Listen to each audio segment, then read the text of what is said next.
Hi guys, it's Emily from Novel Novels and welcome to today's video. This is my January book haul. I've been good. Yes, this book haul is 20 books exactly. I was going to be lower and I was like going to film this well earlier than I should have done. I was going to film it on like the 25th of January, and then the Waffle Girls got talking to me and they were like, it's the Emily calendar, but I sure should have pushed it too far. So I'm filming this on the 29th, so I've been good. I filmed it closer to the end of the month and it's still only 20 books. Yes, I haven't gone anywhere to do big book hauls. I have got a few more expensive books. I've got a few different things and I will explain down the way. Obviously because I've got less books, I can talk about them a little bit more and I don't feel guilty. 3 gifts. 2 from the Amazon anonymous person. Thank you, whoever you are. And 1 is an ad PR product, which is for a book review, which will be out in February. Most of these books are fantasy. I would be shocked if there's very few. I think I've got 2 historical fiction. Probably about 3 or 4 historical fiction. At least one not. We'll go through it. We'll go through it. Don't need me rambling. Let's show you the books. So the first one, it was a gift that I got, and that is An Ideal Husband by Erica James. This was the first ad PR product. No, this was the first Amazon anonymous book that I got. Kip and Louisa have a long, happy marriage, raising 3 children together. So it comes as a shock to everyone when, after a lovely family Christmas, Kip announces he's seeing another woman, and even worse, his new girlfriend is none other than his son's ex. Suddenly, Kip is moving out of their home. Moving out. The home is on the market, and the facade of a perfect family has been shattered. This looks really good. Thank you, whoever got me that. So I'm going to put these, like I said, separate piles. And then the other anonymous gift I got, I am truly grateful. Obviously, I love that one. I love all my books, but this one was one I did not expect at all. It's Amari and the Despicable Wonders. I've got the first 2 Amari books in paperback, so I was going to wait for it to come out in paperback, but I was same breath I couldn't wait to read it because the second book left on a major cliffhanger. This will not stay unread for long. It has a beautiful little bit there, and look at that. Look at that beautiful glittery end pages. It is absolutely stunning. It did get battered a little bit on the Amazon thing. But it is absolutely flipping stunning. I can't go into too much details because it is 3rd in the series. But yeah, actually I can't tell you any more than that because it literally is 3rd in the series. But I love the first 2. I cannot wait to read this. And I believe it was just going to be a trilogy, but I believe Chatty from the Mad Chatter said that it's going to carry on. There's going to be more books, so wait and see. I don't know how long that will stay unread, but probably not long. It's the first of the fantasy. And then my ad PR product, which I need to start reading in the next day or so. So my review for it's coming out in February. My review for this might be out before you even have this video, I think. And that's Experiences with a Blind Student. Again, it's a 5th apparently in the series, but apparently it doesn't matter if you read it as a standalone. But I wanted to read it because obviously it's got disability rep. Becky volunteers to help a blind student and learns a lot as a result. So it is YA apparently. In this mix of serious topics and humour, Becky Bexley is in her 2nd year at university. She does voluntary work with a new blind student called Barbara, who needs people to read her study material to her. They strike up a friendship, often have a laugh together, and Becky meets her brother and some of her disabled friends. They tell her about the experiences of living with disability, a few of them amusing. This just looks perfectly for me. It's 345 pages, so I'm going to gradually read it. I need to actually page it out and just go for that. But my only slight niggle is it doesn't look like it has sort of set chapter break that way. It has like breaks mid pages for chapters, but possibly that's it. So I'm gonna have to go for that. That's only a slight niggle. But yeah, it does look like a really good book. So thank you, Love Book Tours. Every month I'm allowed 1 book order from ABE Books. Me and Chris have a discussion about what full price books I'm allowed, what, like ABE Books or whatever else. So I do 1 ABE Books at a month, and the one that I decided for this month was basically I got told that in the summer the Amazon, probably in the Amazon anonymous person, placed an order for me, gilded, but it arrived when I was on holiday and I think it got stolen. So I didn't put it back on my wish list because I feel bad. Whoever got it for me, it got stolen. So I decided that I would get a second-hand copy of it from AB Books because I bought the second book in the series a long time ago on one of our London trips, and that second copy had sprayed edges. But I knew that I needed to read this first. Now, I started listening to this on audiobook, and I wasn't a major fan, but I wanted to give it a go because I have loved some of Marissa Meyer's books. And I've loved like the Lunar Chronicles, I think. Yes, I did love the Lunar Chronicles, so I loved them. So the look he was giving her, Sharida had never been looked like that before. The intensity of the heat, the raw astonishment he was going to kiss her. Cursed by the god of lies, the miller's daughter has developed a talent for storytelling. But are all of her tales as false as they appear? When one of Sarida's stories draws attention of the devastating Erkling, she finds herself swept away into a world of enchantment where ghouls prowl the earth and ravens track her every move. The king locks Sarida in the dungeons and orders her to spin straw into gold, or be killed for lying. It is a chunky book. I have got no idea when I get to it, but I wanted it, so I got it. Then I had The Dentist, and you all know me. If you saw my gratitude journal, I'm petrified of the dentist. So Chris said that as a treat, I'd get myself a book. And I'd already done a full price. This was actually probably my only, until payday, which was on the 28th, I hadn't actually done a full price book from Waterstones because I was being good. Because obviously post Christmas I was trying to be good. But this fell into my hands. Actually, no, I pre-ordered it. I ordered it on the Amazon online because on Amazon online it was down to £6.17. I'm not supporting Waterstone. It's just I do like the Waterstone branch near me, and this bloody book, The Whisper, The Labyrinth of Lost and Found. Both Charlies raved about this. Jack raved about this. I think even Chatty's spoken about it, and everyone bloody loved this book. And originally the hardback was like, how I didn't get the hardback, I don't know. But then Chatty, I'm blaming you for this, Chatty, said to me that the Waterstones had a pretty edition. Look how pretty. For £6. Bargain. So yes, apparently this is the first in the series, but everyone's raved about it. It began with a crack in the wall. 11-year-old Benjamin Creek believes in science, logic and the power of reason. He definitely does not believe in magic, but when he receives a mysterious gift in the post, a doll that can transform itself into a bird, he is led into the impossible and most definitely magical world of Weatherworld, where dark secrets are lost amongst a vast labyrinth in the streets. How perfectly me is this book. And then to the book that was going to go obviously on February's book haul, but it's just, they all made me feel guilty about filming it too early. So I pre-ordered it, it arrived the day it came in.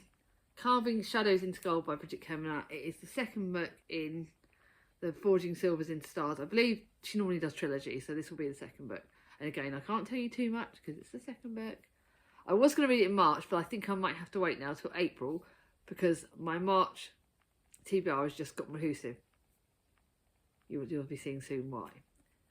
Dangerous magic, fateful choices, broken promises. Oh, by the way, March, I've got loads of fantasy already, that's probably why. The King's courier, Tycho, has made a dangerous, treacherous bargain. Now beholden to him, I can't tell you why, but yeah, he made a bargain. And then it's about Jax, and then I think that's it. Oh, Callan. So all the characters from the first book in that series are back. Jax, Callan, and Tycho are back in it, and it's all following from the next book. And I reread the first book in the series and bloody loved it, so I cannot wait to get to this. I literally actually do not want to know anymore. So this one will not get put away. This one's going to get put away straight away because some of these books I haven't had a chance to look at. I bought them and I like looking at them and reading the backs before I put them on the shelves. But I don't want to know too much about that, so I think that's going to go straight on the shelves. And then I'll do the threefold. No, actually, no, I won't do it that way. I was going to show you my works one because I did have a treat of that. And then I went back to Baz Books, obviously, at the start of the month, and I treated myself to one of their special books. So special books at Baz Books is a book you pay, most of the books, paperbacks are £1 at my charity shop, hardbacks are £2. And then she has pretty books that she puts for either £3 or £5. I paid more because I wanted this. And it says, To hell with love. It's pink. And at the moment, it's in Waterstones and everywhere else, full price. I only paid like £3, I think. think it was like 3 or 5. But look how stunning this is. And yes, it is very pink. Thousands of years ago, the gods told a lie. Persephone wasn't taken to hell. She jumped. There was no way she was going to be quietly married off to some smug god. Now she's taking matters into her own hand, with the plans that will shake Mount Olympus to its very core, and falling in love with the underworld's true, rude and arrogant and absolutely horrible ruler. Hades! Oh my god, it's absolutely it's about Hades retelling. I've got to find more books by this author. Hades retelling, and it's pink. This won't stay on very for long, will it? No bloody way. And yeah, I did have an Amazon order at the start because I had a bit of this was literally bought just after payday on Amazon, and it was because Danny got me the 3rd book in the series for Christmas. I got the 1st book from the charity shop, so I needed the 2nd book, so I bought this. And this is Calinda Cunningham knows she's rough around the edges, and her hot temper can be the best of her. So when she stops a demon attack one night, she's horrified to realise that the man she saved is none other than the cold-hearted Astaroth. Astaroth is a legendary member of the Demon High Council, or at least he was, suffering from amnesia after being stripped of his immortality and banished to the mortal plane. Astaroth does not know why a demon named Moloroth is after him, or why the angry, hot, in a terrifying way, witch hates him so much. I so can't wait to start that series. Then 3 books I bought from the works. I'm not supporting any of these places. I'm just being honest where I got them from. And I need to take off the stickers while I do it, because I haven't realised I haven't actually taken the stickers off yet. I got these last week and I haven't actually taken the stickers off, because even though I got them last week, I have had a really busy week. Like, I'm filming this on the 29th. I've got a busy day today, and luckily I've booked 2 days to chill. So I have decided that these books are going to get looked at the back of them, and I'll put them away later. This first one that I got in the deal was A Sister's Hope. It takes courage to fight for those you love. Got the word sisters, got the word hope, wartime. Apparently won the Romantic Saga Award was a finalist in the Romantic Saga Award in 2023, so that's a couple of years ago. It's set in 1941. Determined to contribute to the war effort, 18-year-old Connie runs away from home to work as a carpenter's apprentice. She finds comfort in the friendship. It just looks good. Sounds like me kind of book, wartime book. I do need to read it, so that's going to be one of the ones that I'm going to be looking at today. Then, you guys know me, I have contemporary authors that I love. I don't necessarily want to buy these books full price at Waterstones, because like paperbacks I don't tend to reread very often. Like romance books I don't tend to reread, so I didn't want to pay full whack. I've got to get the stuff that peels off stickers. We have it at Baz Books and I want it. But one of these contemporary authors, I saw the book, it's actually in my charity shop, so if you live in Bracknell, this book was actually in the charity shop, but I wanted to let my customers buy it. But it's Things We Do for Love by Miranda Dickinson, and you know I love her books. She is contemporary. This is a yellowy kind of book, so I think this is probably going to be read in the springtime. In fact, you may see it going on to a springtime book, or I'm not sure yet. Lucy Hart is a struggling actress. Her confidence, see you guys, I'm reading this for you guys before I've even read it myself. I just literally picked it up and wanted it. Her confidence is shattered by a manipulative ex, making ends meet in Stratford-upon-Avon, performing scenes by Shakespeare, full of romance she doesn't believe in. A romance she doesn't believe in. She can see her dreams slipping away. Theo Larkin is on the cusp of Hollywood superstardom, but when a well-publicised breakup leaves his reputation hanging by a thread, he is desperate to prove his worth by taking on the most challenging stage performance of his life. Sounds perfect. Sounds good. That's one I'm going to read today, so it's going to probably be pushed on there. Then to another book that's probably... I am having debates with everyone whether this book is pink, orange, or where I bloody put it. But it's again by another author that I've loved, and I'm talking to you while I peel the sticker off, because I do not... I have a real thing about stickers. How the hell it's lasted on my shelves this long without peeling off the stickers? I know the works have to do it because obviously, you know, got to know what the price of the book is. But it bloody winds me up. So Holly Miller is a book that is an author that I've liked. I've loved her other books. What other books has she written? I think she wrote... I love it when you can actually see what books they write. The Sight of You and What Might Have Been. So I just read What Might Have Been recently. And The Sight of You I read ages ago. Oh, she bought... Did she have Bedfordshire she brought up? I love reading this. Bedfordshire, yeah. Right, people keep telling me it's impossible that at age 18 I found the person I wanted to spend my life with. And yet, there we were, here we were.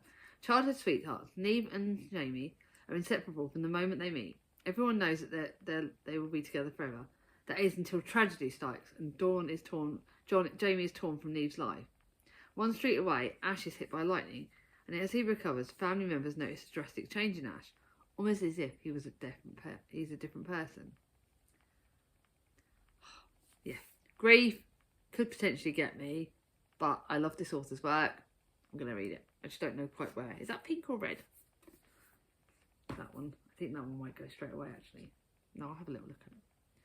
So those are those books. Those are the full price and books like that. The rest are charity shop ones, so you know what charity shops are, various prices. I'm not going to go into too much detail on these ones. This video is actually longer than I was planning it to be. I went to my charity shop near me, right down my road, when I was getting off a load of clothes recycling or bottle recycling, and I got Wild Magic by Kat Wetherill. It is a middle grade fantasy. It is short and sweet. It's about Marie and her brother Jacob, who are trapped in the world of wild magic. A world as cruel as it is beautiful. Sounds really middle grade fantasy, with just what I need when I need a cosy one, but it's fantasy. I bought a funny one, which I think I've shown in my gratitude journal. This for like 25p or something, really cheap and cheerful. There's a sapphic romance, two women, one fake engagement. What could go wrong? Sapphic, funny romance. It will be a book that will make me laugh, it sounds like. So that's that. Then I got two books from Thames Hospice, and I don't always go there, but you'll see why. One of them has sprayed edges. That's the second. It's a duology, which Chatty's spoken about. The Daughter of the Moon Goddess by Sue Lynn Tan. And it's a duology. It's a retelling inspired by the Mid-Autumn Legend. So this will be saved for autumn. It's that one, and then that one. And the second one is Heart of the Sun Warrior. So these will be saved till autumn. But they look gorgeous. It's legends. I think it's like Chinese legends. There are many legends about my mother. Raised on the moon, Jin was unaware she was being hidden from the celestial emperor who exiled her mother for stealing the elixir of immortality. When her magic flares and reveals her, Jin Lin is forced to flee her home, leaving her mother behind. This sounds really good, and they're two beautiful books, and I thought, what a bargain to get them both together. Sprayed edges, so that will be autumnal. Yeah, my fantasy pile's quite big. And then I've got stacks of Liz Treno books, and I've not read them. I'm starting reading them in February, if you would have seen my February TBR. But this is The Dressmakers of Draper Lane. It goes perfectly on my shelves. It's set in 1768 London, so it's an era of history I don't read very much of. A foundling who rose from poverty now runs her own successful dressmaking business at the heart of society London. Miss Charlotte is a remarkable woman who's admired by many. She has no need or desire to marry. The people she values the most are her best friend Anna, and her recently found sister Louisa, and her nephew Peter. Sounds good. Historical fiction. Then to my non-fiction book, which is actually going straight on my shelves, and you can tell how blooming bad I've been this month. I haven't actually blooming taken the stickers off any of these. This one I've been told by my mum that it will destroy me. She didn't actually even read it. And this is The Dressmaker of Auschwitz. We know it's just been Holocaust Remembrance Day, and I read a historical fiction book, which you would have seen in my end of wrap up. So this is set in Auschwitz. I've been avoiding them for a while, but I think I'm now getting stronger enough to read them. Not quite yet, but it will be read. And this is set at the height of the Holocaust. 25-year-old young inmates of Auschwitz concentration camp, mainly Jewish women and girls, are selected to design, cut, and sew beautiful fashions for elite Nazi women who are within a dedicated salon. It was work they hoped that would spare them from the gas chambers. This could destroy me, apparently. But it's one I want to read, so it's non-fiction. Then another historical fiction book, and that is The Little Penguin Bookshop by Charlotte Jones Hoy. It's got the word bookshop, set in the wartime. I'm just literally at the moment reading one and this is when war breaks out, Carrie Andrews sets up a bookstall in a local train station in the hope of providing a sense of escapism for travellers, troops and evacuees. Don't need any more than that. It sounds perfectly me. Historical fiction, wartime, and the right size. Then I found this book for Jane Austen July, and this is actually going straight away, actually. And this is Charlotte by Helen Moffat. Now, I have had mixed reviews about this for Jane Austen July, and I wasn't sure if I'd read it, but I've looked at my book haul, looked at my book journal, and I haven't. But it's a retelling, and it's for Jane Austen July. It's about Charlotte Lucas, and it tells her story, because obviously she was the one that married Mr. Collins and Lizzie Bennet, but like her life begins and stuff, and she's married, and it talks about that, and she takes her daughters to visit Lizzie and Mr. Darcy. It's a retelling. I swear to God, Helen Moffat's written other books, but I don't know what. Or this is her first book. But I know this has had mixed reviews, but I know that it's going to be perfect for Jane Austen July. Don't want to know any more than that. Yeah, that's going straight on my shelves, actually. Then a book that won't go straight on my shelves because I've only just got it recently, and that is To the Moon and Back by Jill Mansell. I like Jill Mansell's books. They are like contemporary, light, easy to read, and I need more light and easy to read books. Although this does look a bit emotional, because when Ellie Kendall tragically loses her husband, she feels like her life is over. But eventually she's ready for a new start at work days. She doesn't need a new man, and when she has a certain secret visitor to keep her company. This looks good. Not very much. That's another contemporary. I think I'm going to look at these to read today. These three contemporaries. Historical fictions I might not. So I'm going to start to put things away. Where's Mummy by Maggie Hartley. This is a foster care true story, and it was on Goodreads, and I know Kathy Glass has stopped writing books, I believe. But I do like my foster care books, and I thought I'd try this, and it was only £1 and it looks brand new. Mum and Dad are gone, asked Louisa. Yes, I nodded, they're gone. After a horrific car crash, 13-year-old Louisa is left fighting for her life in hospital. She wakes to find that her loving, happy family has been shattered overnight, with both her parents now dead. With no one to care for her, Louisa is entirely alone. Britain's most loved foster carer, Maggie Hartley, is called in to help Louisa with her devastating new life. Foster caring, it looks good, but it looks like it will destroy me. But I thought, I do like books about foster caring. I don't know if that's my connection to the past that we used to foster and stuff. But yeah. So I'm thinking, I know I've been good this month. So I think I deserve a trophy. So if you got to the end of this video, see if you can find a trophy or a trophy or a star emoji, because I got to the end of this, but I've been good this month and I'm celebrating me being good. Is that okay? So, oh yeah, before I forget, let me just count up how many of each genre I've got. So I've got 3, 4, 5, 6, 7, 8, 9 fantasy, 5 contemporary, 6 if you count that actually, 6 contemporary, 4 historical fiction, and 2 non-fiction. 9 fantasy. Ever get one? My gist bit, my opinion's been.